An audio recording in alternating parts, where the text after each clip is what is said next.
So we've been doing rounds for about 5 years now. We've had a lot of great conversations and discussions. What are the recommendations that you have to somebody that is preparing to lead rounds? First, one, this is a discussion. Mm-hmm. I'm trying to move away from the word presentation and say discussion. So rounds discussion, and who's leading that discussion. And two, what is your goal? Mm-hmm. And stick to that goal. Come up with a one sentence goal of what you're trying to accomplish during your rounds discussion and stick to that goal. Always come back to it. I love that. What do you think? I agree. I also think it's important to realize that the time goes by so much faster than you think it's going to. And that's a really great thing. And the best thing is if you plan for about 10 minutes-ish of content mm-hmm. and have some really engaging questions to ask, because then the group's going to respond, and then it's this whole fun, interactive, great opportunity for everybody to share and learn from each other and to really think about this topic. Definitely. My motto, my family motto, quit while you're still having fun. If you have too much material, that's fine. Be willing to end rounds on time or 1 minute early, because the second that you start going over time, everyone gets antsy. Everyone's like, wait, I only allotted till 7:30. I need to get out of here. And then all of a sudden, everyone stops having fun. So quit while you're still having fun, while everyone else is still having fun too. So let's say, for example, you presented for 5 minutes on a topic, and then you Sure. asked a question. And that question turned into a lively conversation that was engaging, and you look down and it's 7:28 and you had Perfect. 5 more slides and 2 more questions to answer and ask. Did you fail?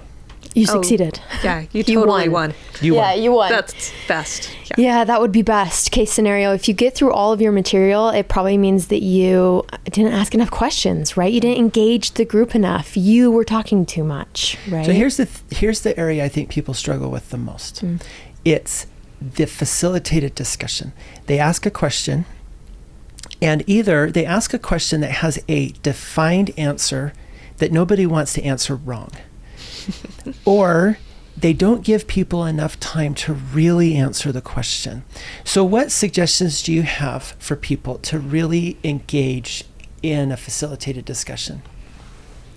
Have a question that can have several different answers, because that helps you to get that big group, all of these different people from all of these different areas of medicine, to engage and share their specialty. And then people aren't afraid to answer if they know that this is something that, yeah, I have something to share on this, and it's not that, oh, did I get that right? Do I remember back from way back when I had physiology? Is this the right answer? It makes it more fun. Totally. And if you start with a fun question, right? Fun is relative, but if you start with kind of a fun, open-ended question, it creates some fun, dynamic conversation in the room where people are fine with being funny or wrong or, thinking outside of the box. And then two, if you have a question with multiple answers, you can take the first stab at it. You can say, here's an idea. Here's my first idea of how to answer this question. Now, what do you guys think? Right? So that people start to get those ideas flowing. Mm-hmm. Yeah. I love that. Why do we only do it for 30 minutes? We all have things to do. Mm-hmm. We have shortish attention spans. And frankly, we all look forward to that after rounds mm-hmm. conversation.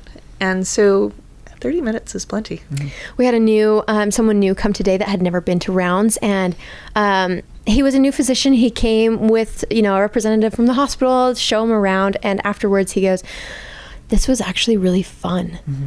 This group is actually a group that likes each other, I think." And I was like, yeah, too much you're sometimes, right. Yes. Like, we keep the content short at our conference, at our rounds. Everything we do, we try to keep the content to a minimum mm-hmm. so that our networking and true engagement time with each other can be maxed out. And it's sometimes like, you got to link arms with your providers and we got to get out of here, So it's amazing to see that happen. Mm-hmm. Yeah. One final question is, what about self-promotion? What are the problems if somebody gets up there and tries to tout how good they are at something or tries to sell the group something. Nobody No good. wants to hear about that. Yeah, well, I think it makes you a less reliable source because you're trying to push yourself rather than our main goal is always patient focused, right? What are we doing for the patient? How are we improving patient care? And when you stand right up and say, a sales pitch, here I am, come buy my product, right? Come send all of your patients my way. It kind of gives you the wrong impression, right? This is not for a sale. This is not for a referral. This is to really figure out how we can do better by our patients. And, every single conversation, and this is probably good for people to know too, we do a post-rounds conversation. And most people who are presenting at rounds probably have watched all of those conversations we do. And Dr. Edwards, you always try to ask questions that the patient would ask, right? It's less about what did we learn and more of what could a patient have learned from this conversation. And so I think that's why a sales pitch doesn't go very far with this group. Agreed. I think it's something that if we've got that very patient-centric focus, it makes it so that everybody feels that engagement too and wants to help and participate and can take whatever that message is that you're sharing and say, oh yeah, I can help with that, and maybe I'll come and talk to you later to understand better how we can work together to help these patients. Right. It's almost more engaging as the expert, right? You think, oh, this person really knows what they're talking about. I am going to engage with them or bring my patients to them because I can feel their level of expertise. I think rounds is all about connection. Yeah. And we connect with you by having a conversation. And if you come prepared to enrich the group with some really good high yield information, and then are willing to allow everyone to weigh in on some very well selected, thoughtful questions that would apply to a general provider audience, where you're highlighting principles that apply to every specialty and allow people to voice their thoughts, it's always enriching and could go on forever. That's what we want. And then we want to shut it off right at 7:30 and allow people to just continue to talk after, which they do until you kick them out, which is wonderful.